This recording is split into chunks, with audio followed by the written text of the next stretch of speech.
The U.S. national debt is more than $28 trillion. It's a massive number. Bigger than the size of our economy. In fact, it's the biggest debt in the world, but the U.S. government keeps spending more than it brings in. Our rising debt levels poses a national security threat. People need to start taking this seriously, or it'll be too late. With the COVID pandemic, government spending has exploded, even as demands for more government programs are growing. But who will end up paying for all this? It's Washington, D.C.'s game of kicking the can, and your kids are going to be it. Are future American generations really getting a broke country? No. Not all economists think the national debt is something we should worry about. One of them is Stephanie Kelton. She's a professor of economics and public policy at Stony Brook University. I'm the former chief economist on the U.S. Senate Budget Committee for the Democratic staff, and I'm the author of a New York Times bestseller, The Deficit Myth. That book has a lot of interesting ideas about government debt. We'll start with the fact that there's a big difference between you taking a loan and the government borrowing money. If you can't get money to pay your debts, your creditors can take your assets, and you could be in for a lifetime of misery. But the U.S. government isn't you. It doesn't have to worry about where it can get the money to pay its debts because the federal government's the issuer of the dollar. So it can never find itself in the same sort of financial trouble that you might find yourself in when it comes to paying your debt back, because the government is paying back its debt with currency that it issues itself. Listen to that again. The government is paying back its debt with currency that it issues itself. In other words, the federal government doesn't have to worry about earning dollars in order to repay its creditors because it gets to manufacture the currency. This is the key point.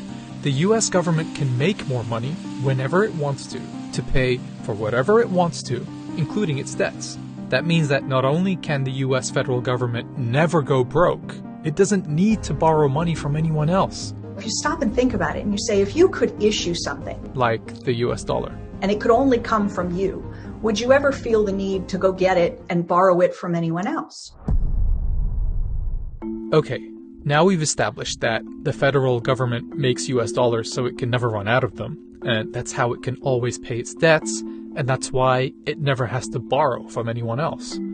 So if the government doesn't need to borrow, why is there a national debt? It's a good question, but to answer that, we first have to understand what a deficit means.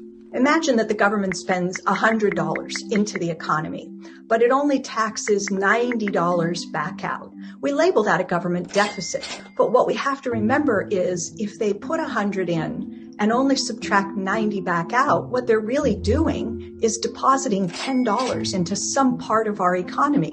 So those $10 are actually circulating in the economy. It's a negative in the government's books, but it's a positive for the rest of us. Every deficit is good for someone. The question is, who gets those dollars? Where do they go? And what is that deficit being used to accomplish in our economy? Is the money going to people who'll spend it on things they otherwise can't afford, stimulating the economy more? Or is it going to people right at the top, who will likely just save it? Seeing our own money in the negative is scary. So it's understandable to have a similar reaction when we look at the government's finances. And that's probably the idea that Mitt Romney was channeling when he said, I think it's frankly not moral for my generation to keep spending massively more than we take in, knowing those burdens are going to be passed on to the next generation. But we know the next generation won't be paying for the spending out of their own pocket because the federal government makes U.S. dollars so it can't go broke, which means it can always pay its debts, which means it doesn't have to borrow from anyone. Plus, deficit spending actually leaves money in the non-government part of the economy. If you're thinking there has to be a catch, that the government can't just keep printing money to fill our bucket, well, you're right. At some point, there will be too many dollars chasing too few goods, making prices go up. We have so many dollars and we're so eager to go out and try to chase after goods and services, and our economy can't keep up. We don't have the productive capacity, and all of a sudden all of that spending starts to overheat the economy and the bucket begins to overflow and you get an inflation problem. Inflation is the actual limit to how much the government can spend, not debt. Inflation is what we have to worry about.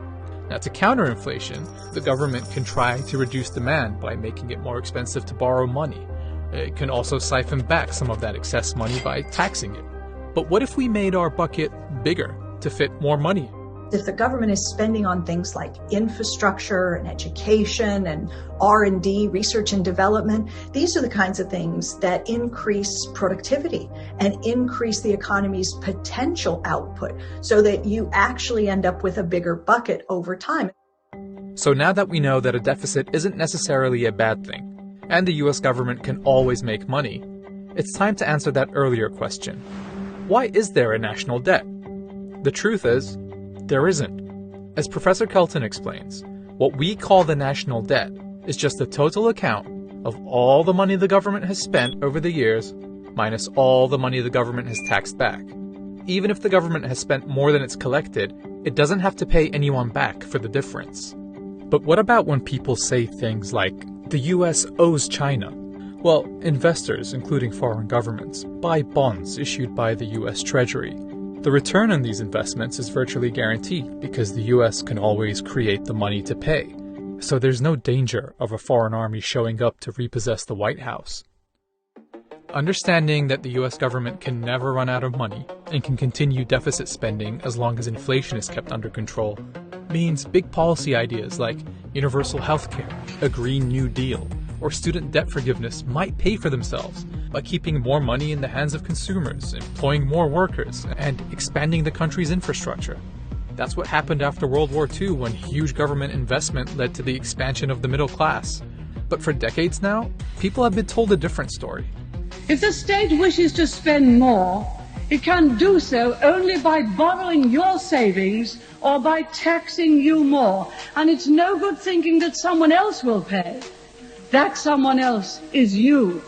There is no such thing as public money. There is only taxpayers' money. Now, like the US, Britain also issues its own sovereign currency. So, Margaret Thatcher had it wrong.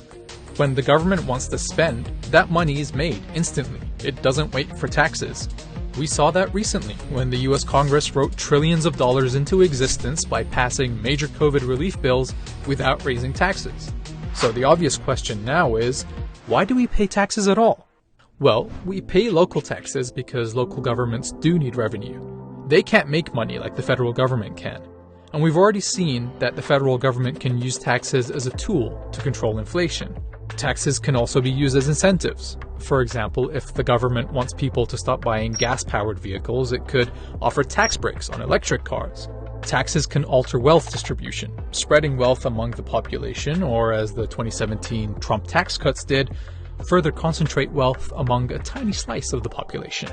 And finally, the government makes sure we continue to need the dollar as currency by requiring that we pay it in that currency.